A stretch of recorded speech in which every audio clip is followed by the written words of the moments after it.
साथियों नमस्कार।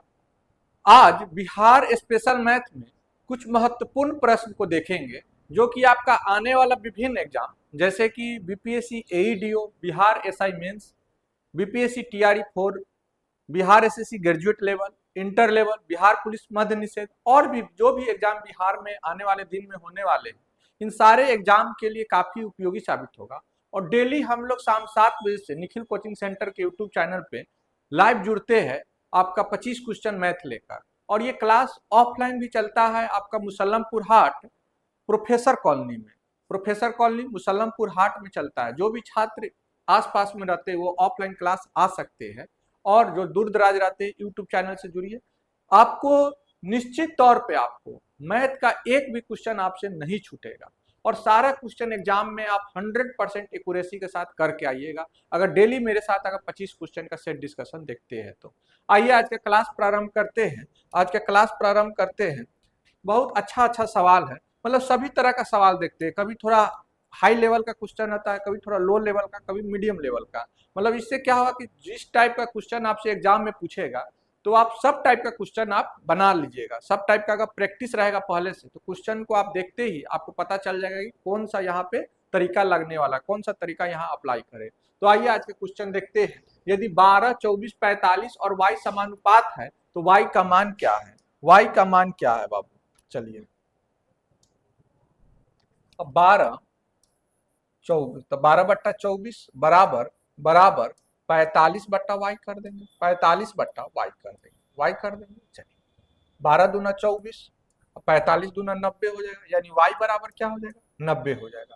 y बराबर क्या हो जाएगा? 90 हो जाएगा, यानी ऑप्शन नंबर बी सही उत्तर हो जाएगा।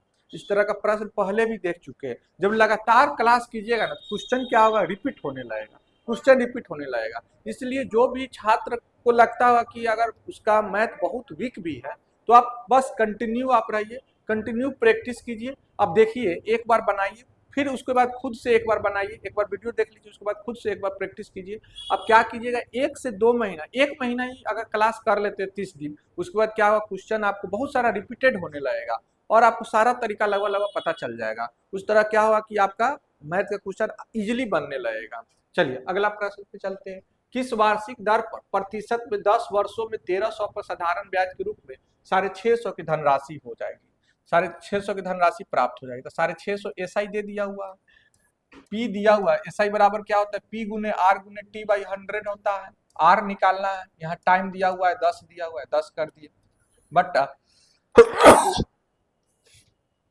बट्टा 100 कर दिए, बट्टा 100 कर दिए। 2 जीरो से 2 जीरो काट दिए, यहाँ जीरो से यहाँ जीरो काट दिए, 13×5 = 65 हो गया। यानी रेट क्या हो गया? रेट आपका हो गया 5% हो गया।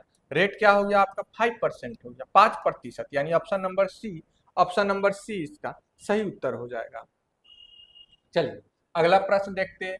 खरीदे गए खिलौनों की किसी भी संख्या पर 12% और 15% की दो क्रमिक छूट की एक एकल छूट के बराबर है। एकल छूट निकालने का क्या फॉर्मूला बताए थे? a plus B minus minus A B बट्टा 100 होता है, माइनस ए बी बट्टा 100 होता है। चलिए, अब यहाँ है 12% प्लस 15% प्लस 15% माइनस 12 गुने 15 हो जाए, 12 गुने 15/100, 12×15 कितना हो गया? 27 हो गया। 27 माइनस 12×18 180 हो जाएगा, 180/100 हो जाएगा। 180/100, एक जीरो से एक जीरो कट गया, यानी 1.8 हो जाएगा। अब 27 माइनस 1.8 अगर 2 घटाते तो 25 हो जाता, 25 से थोड़ा सा ऊपर यानी 25.2 हो जाएगा, 25.2% हो जाएगा। यानी ऑप्शन नंबर ए, 3 का ऑप्शन नंबर ए सही उत्तर हो जाएगा। चलिए अगले प्रश्न पे आते हैं बाबू। चलिए, ए की आयु बी की आयु की 2 गुनी है, बी की आयु सी की आयु की 1/3 है, ए बी और सी की आयु का योग 42 वर्ष है। ए और बी की आयु का योग ज्ञात कीजिए। अब देखिए, यहाँ 3 लोगों का जिक्र किया गया है, ए बी और सी के बारे में जिक्र किया गया है। बी की आयु सी की आयु की 1/3 है, 1/3 है। अगर सी अगर 3 है तो बी की आयु 1/3 है, यानी 1 हो गया। और आगे कह रहा है ए की आयु बी की आयु की 2 गुनी है, बी की आयु की 2 गुनी है यानी 2 हो गया। ये 1 है तो ये 2 हो गया। टोटल कितना हो गया? 3 1 4 2 6 हो गया। यानी अनुपात 6 का मान आपका टोटल दिया हुआ है 42 वर्ष।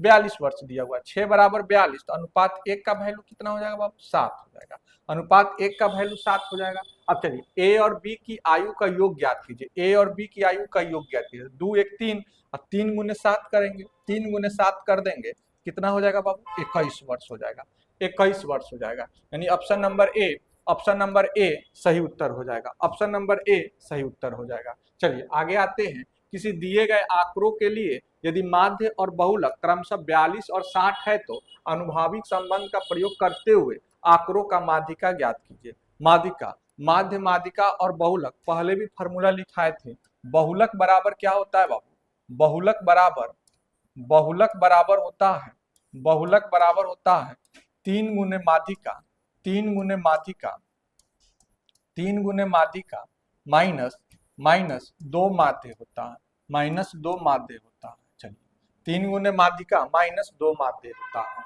अब चलिए बहुलक आपका दिया हुआ है 60 दिया हुआ है, तो 60 रख दिए बहुलक। 3 गुने माध्यिका, 3 माध्यिका यहाँ रहने देंगे, जो कहते हो माध्यिका ही तो निकालना है, माध्यिका निकालना है बाबू, ठीक है। माइनस 2 गुने माध्य, माध्य कितना दिया हुआ है, 42 दिया हुआ है। चलिए तो यहाँ 60 हो गया। अब 42 दूना 84 इधर आके प्लस हो जाएगा, 84 प्लस हो जाएगा, बराबर 3 गुने माध्यिका रह जाएगा। 84 या 60 144 हो जाएगा, 144 4 814, 144, 3 इधर आके भाग लग जाएगा, तो माध्यिका बराबर क्या आ जाएगा, 44, 144 बट्टा 3 करेंगे तो 4 3 12 और 2 48 हो जाएगा। माध्यिका का मान कितना आ जाएगा, 48 आ जाएगा। ऑप्शन नंबर सी सही उत्तर हो जाएगा। बहुलक बराबर 3 गुने माध्यिका माइनस 2 माध्य होता है। अब देखिए यहाँ 3 है, तो ये ज्यादा अक्षर है, ज्यादा लेटर है, तो ज्यादा नंबर से गुना, ज्यादा लेटर है तो ज्यादा नंबर से गुना, ये कम लेटर है तो कम से, छोटा है तो छोटा से गुना, बड़ा है तो बड़ा से गुना करेंगे। चलिए आगे आते हैं, अगले प्रश्न पे आते हैं। चलिए ए और बी अकेले काम करते हुए एक काम को क्रमशः 40 दिन और 30 दिन में पूरा कर सकते हैं। उन्होंने एक साथ काम शुरू किया, लेकिन कुछ समय बाद बी ने काम छोड़ दिया और ए ने शेष काम 5 दिनों में पूरा किया। चलिए काम शुरू करने के कितने दिन बाद बी ने काम छोड़ा, अब आगे ए और बी के बारे में दिया हुआ है, कितना दिनों में काम समाप्त करता है, 40 और 30 दिनों में, 40 और 30 दिनों में काम समाप्त कर सकता है। एलसीएम ले लेंगे, टोटल वर्क निकालने के लिए एलसीएम लेते हैं। 40 30 का एलसीएम कितना हो जाएगा, 120 हो जाएगा। एफिशिएंसी निकालेंगे तो ए का एफिशिएंसी 40 किया 120, बी का एफिशिएंसी 30 चौका 120, 3 4 आ गया, एफिशिएंसी आ गया।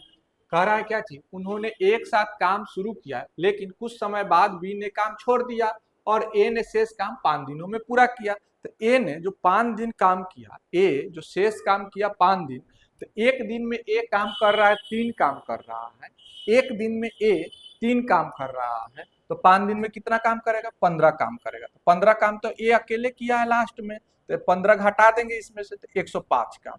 अब ये 105 काम क्या किया है, दोनों कोई मिलके किया है, दोनों कोई मिलके किया है, 3 और 4 एफिशिएंसी वाला मिलके किया है, तो बट्टा 7 कर दिए, यानी 15 7 105। यानी 15 दिन बाद क्या हुआ है, काम शुरू होने के 15 दिन बाद बी काम छोड़ दिया है, बी ने 15 दिन बाद काम छोड़ा है, 15 दिन तक दोनों लोग साथ में काम किया, उसके बाद बी छोड़ दिया, शेष काम 5 दिन में पूरा किया ए ने, यानी 15 काम लास्ट में ए पूरा किया। तो इस तरह आपका आ गया आंसर, 15 दिन आ गया। ऑप्शन नंबर ए सही उत्तर। चलिए एक धनात्मक संख्या जब उसके वर्ग में जोड़ी जाती है तो 56 प्राप्त होता है, वह संख्या क्या है।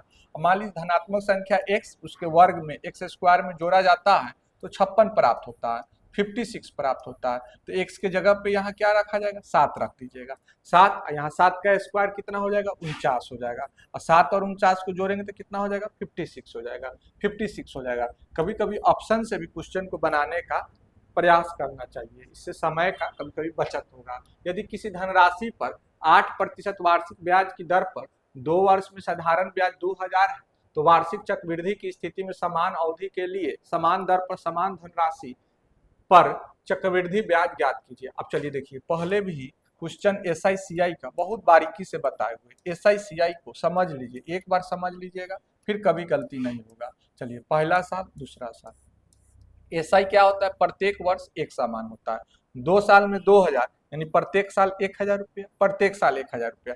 CI क्या होगा, पहले साल का भी CI 1000 होगा, पहले साल का SI और CI समान होता है। दूसरे वर्ष में क्या हो जाएगा, 1000 तो रहेगा ही ब्याज, प्लस 1000 पे फिर ब्याज जुट जाएगा। ब्याज पे ब्याज जुटता है, पहले से बताते आ रहे, चक्रवृद्धि ब्याज के केस में क्या होता है, ब्याज पे ब्याज जुटते आ जाता है।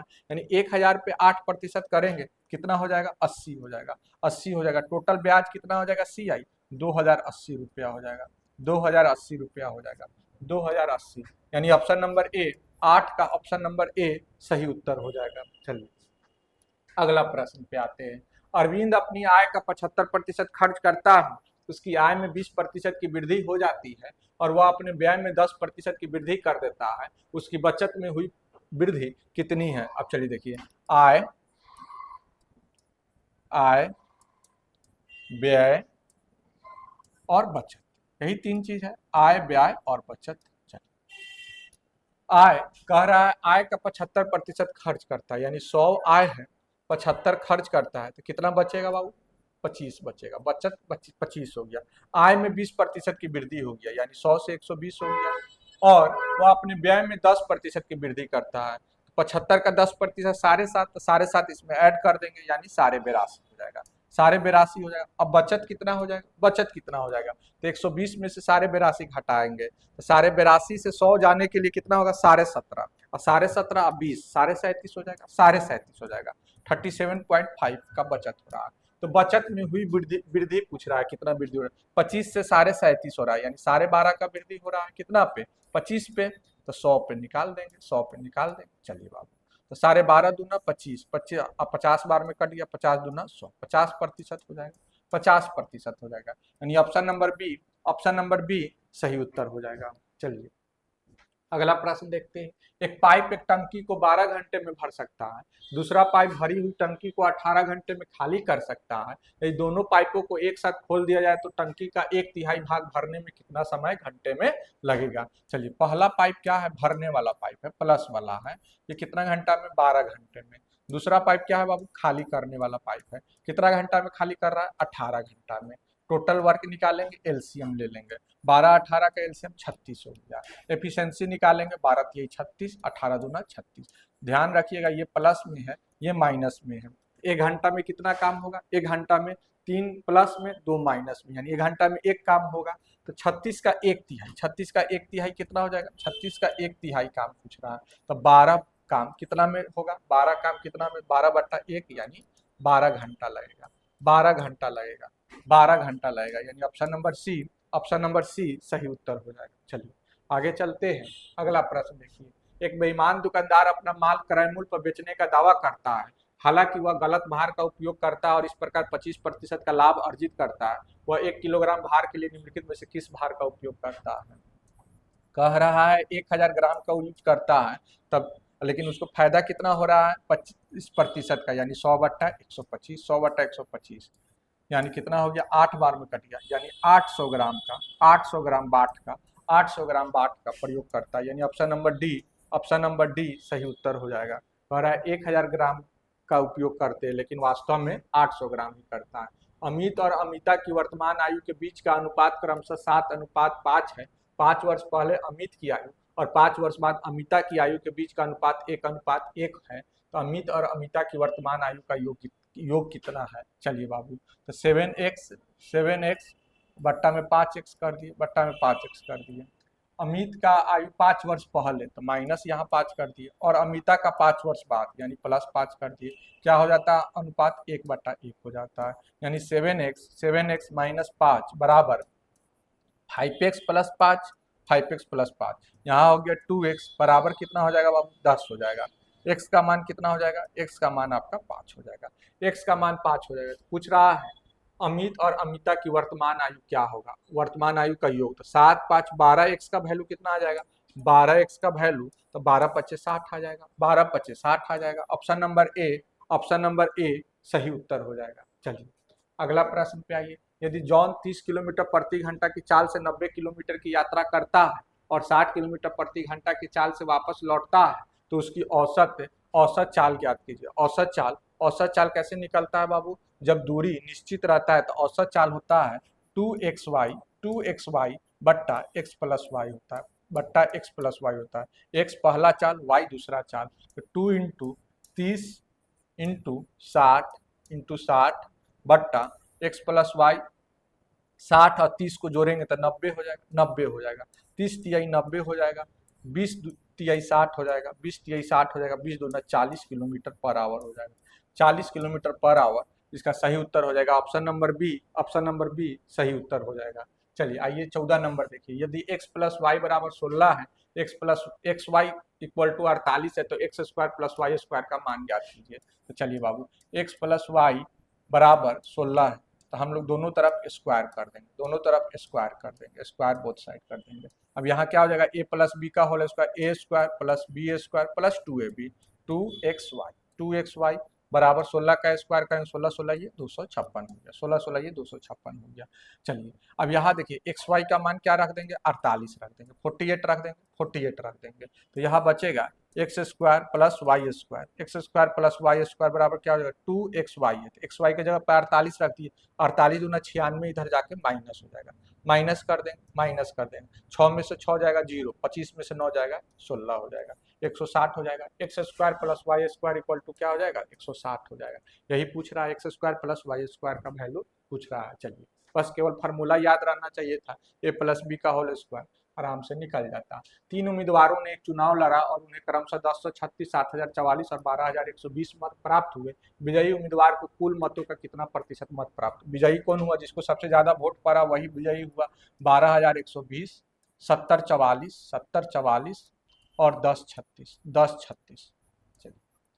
6 4 10 के 0, हाथ में 1, 2 1 3, 3 4 7, 7 3 10 के 0, हाथ में 1, 1 1 2 हो गया, 7 2 9, 1 10 के 0, हाथ में 1, 1 1 2, टोटल हो गया वोट 20,200। जीता कौन, 12,120 वाला जीत गया, 12,120 वाला जीत गया। टोटल कितना है, 20,200। परसेंटेज लाना है, 100 से गुना कर देंगे, 100 से गुना कर देंगे, 2 जीरो से 2 जीरो कट गया, 202 से 6 बार में कट गया, यानी 6 0 60%। विजयी उम्मीदवार को कुल मतों का कितना प्रतिशत प्राप्त हुआ, 60% प्राप्त हुआ, 60%।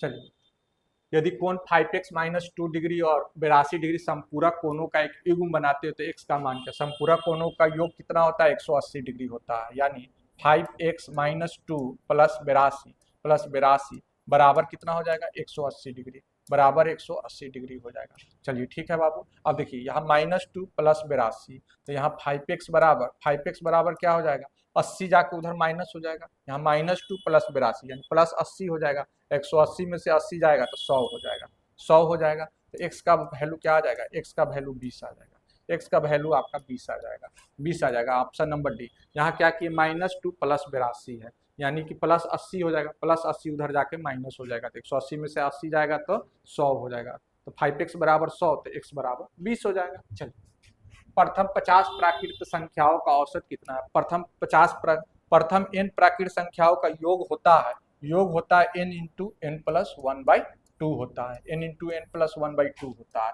औसत होता है n प्लस 1/2 होता है। तो चलिए औसत पूछ रहा है, तो 50 प्लस 1 बट्टा 2 यानी 51/2 यानी 25.5 हो जाएगा, 25.5 हो जाएगा। ऑप्शन नंबर ए सही उत्तर हो जाएगा। चलिए, सेक square a plus cosec square A -1 plus ten square a minus cot square ए निम्नलिखित विकल्पों में से किसके बराबर है। अब चलिए देखिए, कॉसेक स्क्वायर ए -1 बराबर क्या होता है, cot square a, cot square ए होता है, कॉट स्क्वायर ए होता है। 1 प्लस टेन स्क्वायर ए बराबर क्या होता है, सेक स्क्वायर ए, सेक स्क्वायर ए होता है। चलिए अब देखिए, सेक स्क्वायर ए प्लस है cot square a, cot square a, cot square a, यहाँ माइनस हो गया sec square a, minus sec square a, minus cot square a, minus cot square, minus cot square a.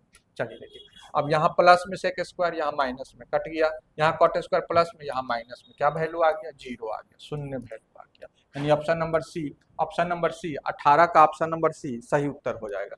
चलिए अगला प्रश्न देखते हैं। 2 मेज और 3 कुर्सियों का मूल्य 540 है, जबकि 2 मेज और 1 कुर्सी का मूल्य 470 रुपया है।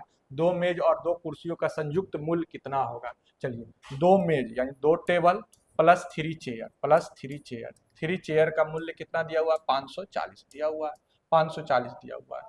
2 टेबल 2 मेज प्लस 1 चेयर, 1 चेयर का मूल्य आपका दिया हुआ है 470 दिया हुआ, 470 दिया हुआ, माइनस लगा दीजिए, यहाँ माइनस, यहाँ माइनस, यहाँ माइनस कर दिए, यहाँ दो टेबल से दो टेबल कट गया, 3 चेयर में से एक चेयर जाएगा, 2 चेयर हो जाएगा, 2 चेयर बराबर कितना हो जाएगा, 540 में से 70 जाएगा तो 70 हो जाएगा, तो चेयर का मान कितना आ जाएगा, 35 आ जाएगा, चेयर का मान 35 आ जाएगा।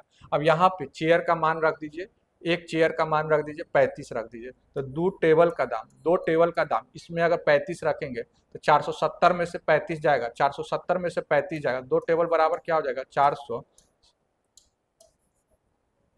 दो टेबल बराबर, इसमें इक्वेशन ये 2 है, इक्वेशन 2 में हम लोग रखेंगे एक चेयर का मान रख देंगे 35, तो 470 माइनस 35 हो जाएगा, 470 माइनस 35 हो जाएगा, यानी कितना हो गया, 435, ये हो गया, 435 हो गया। तो दो टेबल और दो चेयर का पूछ रहा है, तो दो टेबल का कीमत 435 रुपया, और दो चेयर का कीमत कितना हो जाएगा, 70 रुपया, एक चेयर का 35 तो दो चेयर का 70, दोनों को जोड़ेंगे तो कितना हो जाएगा, 5, 7 3 10 के 0, हाथ में 1, 4 1 5, 505, 435 और 70, 505 रुपया हो जाएगा, यानी ऑप्शन नंबर डी, 19 का ऑप्शन नंबर डी सही उत्तर हो जाएगा, 19 का option number D right answer हो जाएगा। चलिए आगे, ये पीतल में तांबे और जस्ता का अनुपात 13:7 है, तांबा और जस्ता का अनुपात 13:7 दिया हुआ है, 100 किलोग्राम पीतल में कितना जस्ता होगा, तो 13:7 20, अनुपात 20 बराबर 100 दिया है, अनुपात 20 बराबर 100, तो एक का वैल्यू कितना हो गया, 5 आ गया, एक का वैल्यू 5 आ गया। तो किसका पूछ रहा है, जस्ता का पूछ रहा है, जस्ता का पूछ रहा है, तो 7 पच्चे 35 हो जाएगा, 35 किलोग्राम हो जाएगा, 35 किलोग्राम हो जाएगा। यही तांबा का पूछता, तांबा का पूछता तो 13 13 पच्चे 65 हो जाता, 13 पच्चे 65 हो जाता, यहाँ जस्ता पूछा है तो 7 पच्चे 35 हो जाता। चलिए रमेश ने रमेश ने एक बैंक में 5% वार्षिक साधारण ब्याज की दर पर 1232 का निवेश किया, 3 वर्ष बाद उसे कितनी धनराशि प्राप्त होगी, कितनी धनराशि प्राप्त होगी, ब्याज नहीं पूछ रहा है, यहाँ मिश्र धन पूछ रहा है, कितनी धनराशि प्राप्त होगी 3 वर्ष बाद, तो एक वर्ष का ब्याज आपका 5% है, एक वर्ष का ब्याज 5%, 3 वर्ष का कितना हो जाएगा, 15% ब्याज हो जाएगा, ब्याज हो जाएगा 15%, मिश्र धन कितना हो जाएगा, 115%, 115%, तो 1232 का 115%, 115/100 कर देंगे, 115/100, यहाँ 20 पच्चे 100, 23 पच्चे 115, 10 दूना 20, और इसको काटेंगे 616 बार में, 616 बार में 6 16 बार में, और 616 में 23 से गुना कर दीजिए, 616 में 23 से गुना कर दीजिए, 6 3 18 के 8, हाथ में 1, 3 एकम 3, 1 4, 6 3 18, 6 3 18, अब यहाँ देखिए 6 दूनी 12 के 2, हाथ में 1, 2 एकम 2, 1 3, और 6 दूनी 12, 6 दूनी 12, यहाँ हो गया 8, 4 2 6, 8 3 11 के 1, हाथ में 1, 1 2 3, 3 1 4, 1, 1400, 14 16 8/10, 10, यानी कि कितना हो गया, 1416 रुपया 80 पैसा, 1416 रुपया 80 पैसा। पहले ब्याज निकाल के तब मूलधन में, ब्याज निकाल के मूलधन में जोड़ देते तो मिश्रधन आ जाता, हम लोग डायरेक्ट मिश्रधन ही निकाल दिए, 115% डायरेक्ट निकाल दिए, तो मिश्रधन आ गया 1416 रुपया 80 पैसा, 21 के ऑप्शन नंबर डी सही उत्तर हो जाएगा। चलिए 0.5 इंटू 10.6 इन माइनस 0.2 गुने 1.4 बट्टा 0.4 का मान क्या होगा, इसका सॉल्यूशन करके खुद से आप लोग इसको कमेंट करके आप लोग बताइएगा, ये होमवर्क आपका रह गया, ये कमेंट करके बताइएगा, क्वेश्चन नंबर 22 का ऑप्शन नंबर आप लोग कमेंट करके बताइएगा कौन सा ऑप्शन इसका आ रहा है, कमेंट करके आप लोग बताइएगा, इसको सोल्व करके, सिंप्लीफिकेशन का आसान क्वेश्चन है, चलिए सोल्व करके इसको बताइएगा। यदि 4 अंकीय संख्या 13Z4 6 से विभाजित है, 6 से विभाजित है कहने का मतलब 2 और 3 दोनों से विभाजित हो जाएगा, 2 और 3 दोनों से विभाजित हो जाएगा। चलिए 2 और 3 से, तो 2 से कटने का नियम क्या होता है, अगर अंतिम अंक 2 से कट जाता है तो संख्या पूरा 2 से कट जाएगा। 3 से कटने का नियम क्या होता है, अंकों का योग 3 से कटना चाहिए, तो चलिए अंकों का योग करते हैं, 1 3 4, 4 4 8, 8 और 4 रखेंगे, 8 4 12 हो जाएगा, 8 4 12, 12 3 से कट जाएगा, यानी ऑप्शन नंबर ए सही उत्तर हो जाएगा।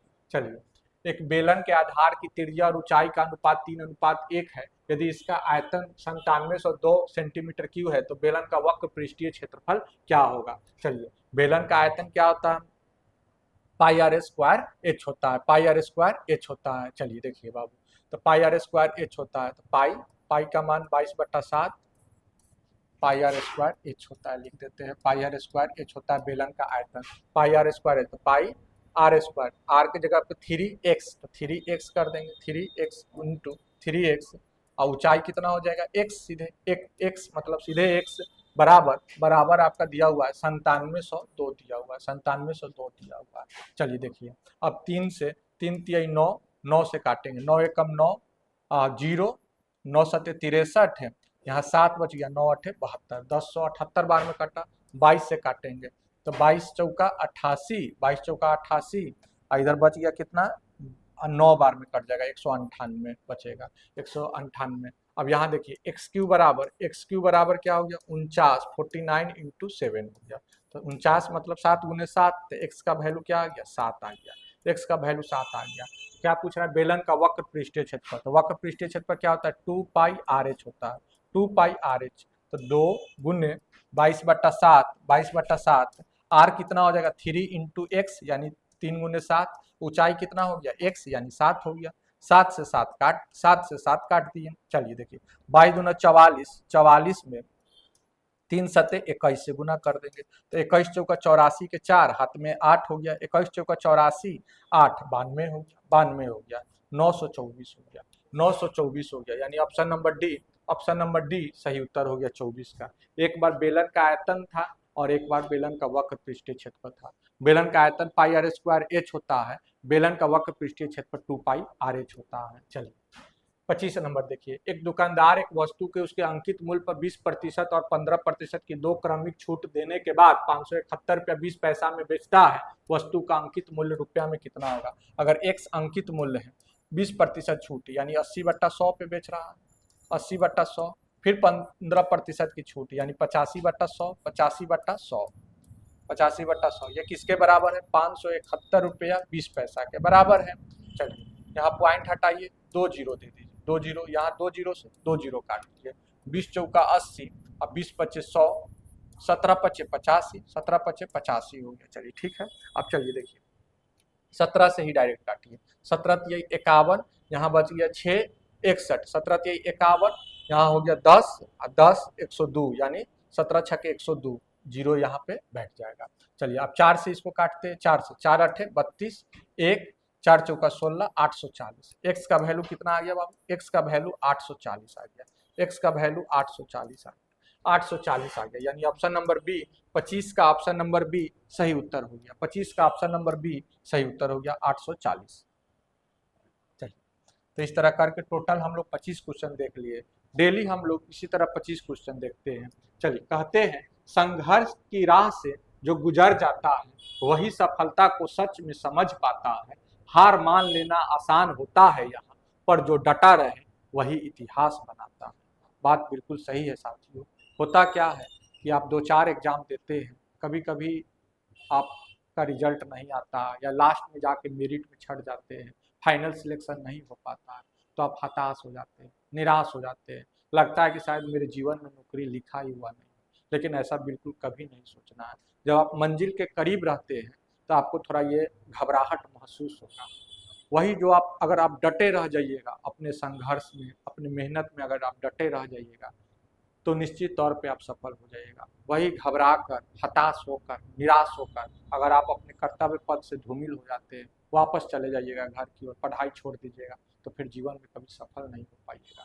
इसीलिए संघर्ष जो है, मेहनत है, कंटिन्यू करते रहिए, निश्चित तौर पे आप सफल हो जाइएगा। तो इसी तरह मेरे साथ जुड़े रहिए। अभी के लिए इतना ही, मिलते हैं फिर किसी नेक्स्ट वीडियो में। Thank you so much.